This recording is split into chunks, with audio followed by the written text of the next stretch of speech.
Hello party people, hope you are doing well. So आज हम पढ़ेंगे law of demand. Law of demand क्या होता है, उसकी क्या रिक्वायरमेंट्स होती हैं, उसकी क्या एप्लीकेशंस होती हैं, इन सब के बारे में हम पढ़ेंगे बिजनेस विद ज़्यादा मेमन में। और हम लोग मैं ये लेक्चर रिकॉर्ड कर रही हूँ फॉर आईकॉम स्टूडेंट्स, उनके पेपर्स होने वाले हैं। फॉर सिंप्लिसिटी मैं ये छोटी सी वीडियो या छोटा सा लेक्चर रिकॉर्ड कर रही हूँ। इस लेक्चर में मैंने दो चीजें कवर की हैं, what is demand and what is law of demand.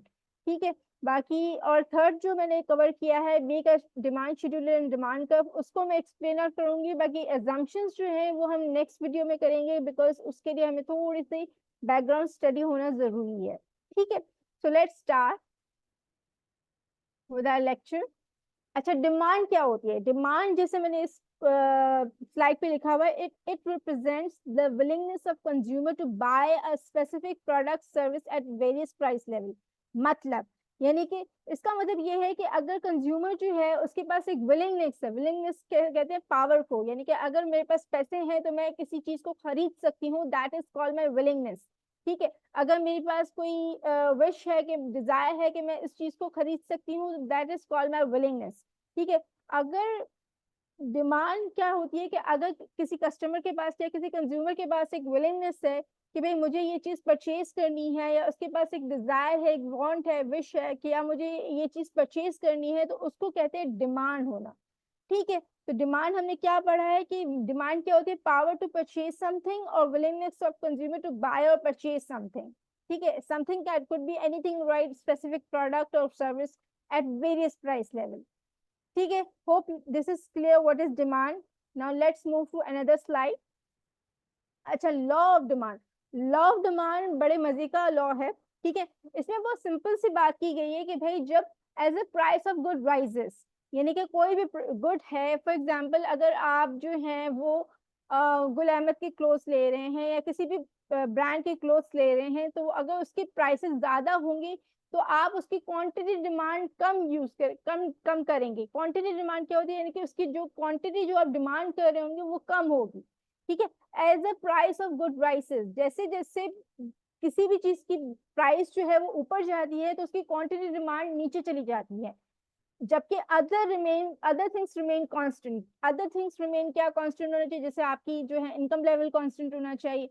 Income level constant कैसे होता है वो हम अजम्पशंस में पढ़ेंगे, तो वो आपको क्लियर आउट होगा कि इनकम लेवल किस तरह से कांस्टेंट होता है। वैसे मैं थोड़ा सा बता दूं कि इनकम लेवल इस तरह से कांस्टेंट होता है कि फॉर एग्जांपल आपकी पे है या सैलरी है 20,000, जब हम डिमांड का लॉ पढ़ रहे होंगे तो आपकी सैलरी स्पेसिफिकली 20,000 हो जाएगी। ऐसा नहीं होगा कि आपकी 20,000 से 30,000 सैलरी हो जाए।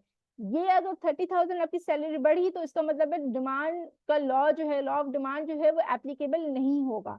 तो इस वजह से हम ये कह रहे हैं कि as a price of good rises, जैसे ही प्राइस किसी भी चीज की राइज करती है तो क्वांटिटी डिमांड जो है वो फॉल हो जाता है, या vice versa as a price of good falls. यानी कि किसी भी चीज की जो है वो प्राइस जो है वो फॉल करती है या गिरती है या डिक्रीज होती है, जो क्वांटिटी डिमांड है वो राइज हो जाती है।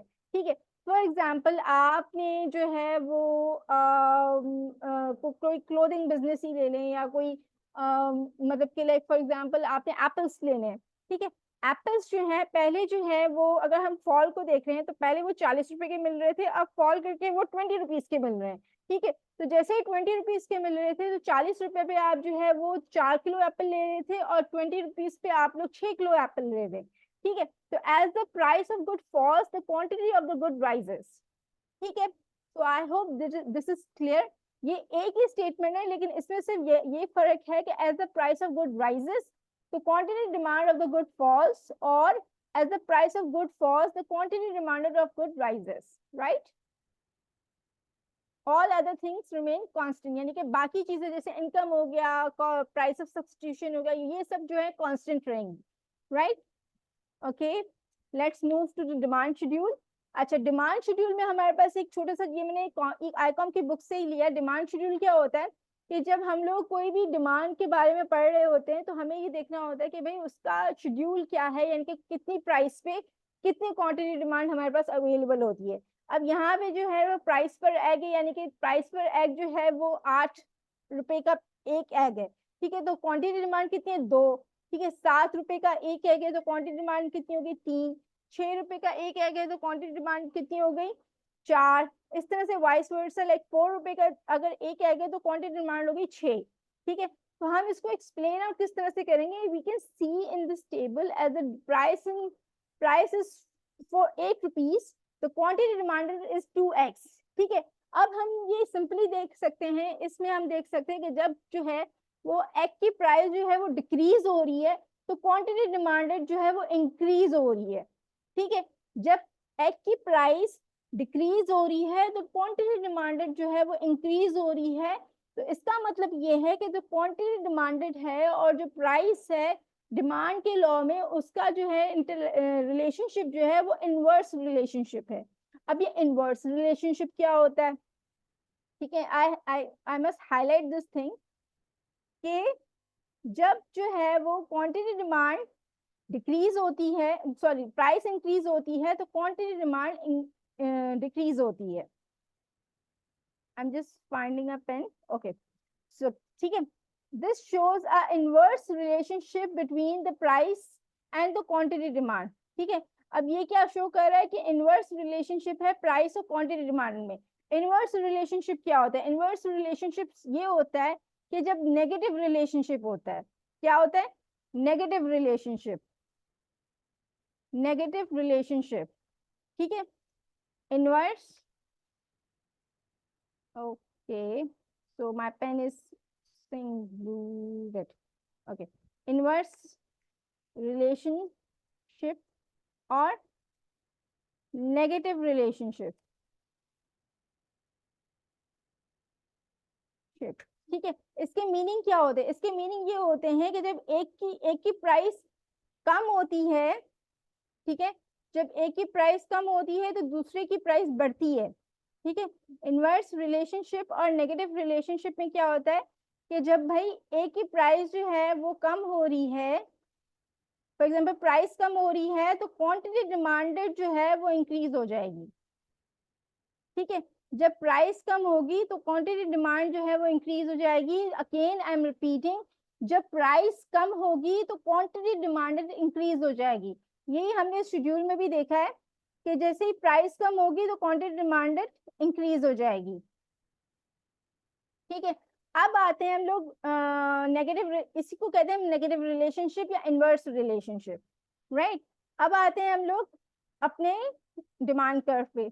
अच्छा, डिमांड कर्व इसका किस तरह से बनेगा, नेगेटिव स्लोप बनेगा। अब नेगेटिव स्लोप क्या होता है, डिमांड कर्व कैसे बनाते हैं, वो भी हम इसी वीडियो में सीखेंगे कि इंडिविजुअल डिमांड कर्व क्या होता है और किस तरह से होता है। अच्छा, इंडिविजुअल डिमांड कर्व क्या है कि भाई जब हम एक पर्सन के बारे में बात कर रहे हैं, एक होता है मार्केट डिमांड कर्व, एक होता है इंडिविजुअल डिमांड कर्व।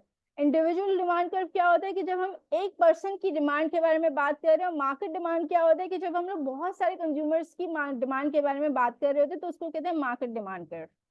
ठीक है, अच्छा, इसमें मैंने एक स्केलिंग की हुई है पहले से ही कि आप लोग देख लें कि स्केलिंग किस तरह से करनी है। ये हमारा एक्स एक्सिस है और ये हमारा वाई एक्सिस है। एक्स एक्सिस पे हम लोगों ने रखी है क्वांटिटी डिमांडेड और वाई एक्सिस पे हमने रखी है प्राइस। ठीक है, और इसमें जो डिफरेंस होना चाहिए इन पॉइंट्स के बीच में, वो कोशिश करें कि सिमिलर डिफरेंस हो ताकि हमारे पास जो है वो डिमांड ग्राफ बनाने में या डिमांड कर्व बनाने में हमें इजी महसूस होके। ठीक है, अब हम आते हैं कि भाई 8 पे कितनी क्वांटिटी डिमांड हो रही थी। अब 8 पे हम लोग पॉइंट लगाते हैं, फॉर एग्जांपल हम 8 पे अपना पॉइंट लगाते हैं। अच्छा जी, ये 8 पे जो है हमारी कितनी डिमांड हो रही थी, 8 के आगे प्राइस कितनी थी 8। ठीक है, प्राइस 8 थी, 1 मिनट, हमारी प्राइस कितनी थी 8, तो प्राइस 8 है और हमारी क्वांटिटी डिमांड कितनी है 2, तो ये हमारी क्वांटिटी डिमांड है। ठीक है, अपॉलॉजीज फॉर द पेन क्योंकि ये थोड़ा सा वो बन रहा है।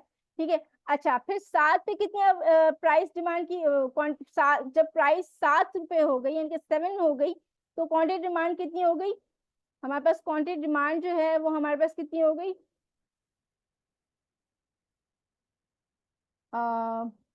जब हमें 7 प्राइस थी तो क्वांटिटी डिमांड कितनी हो गई, हमारे पास 3 हो गई। ठीक है, ये हमारा सेकंड पॉइंट बन गया। जब हमारी 6 प्राइस थी when the price was 6, the quantity demanded comes to 4.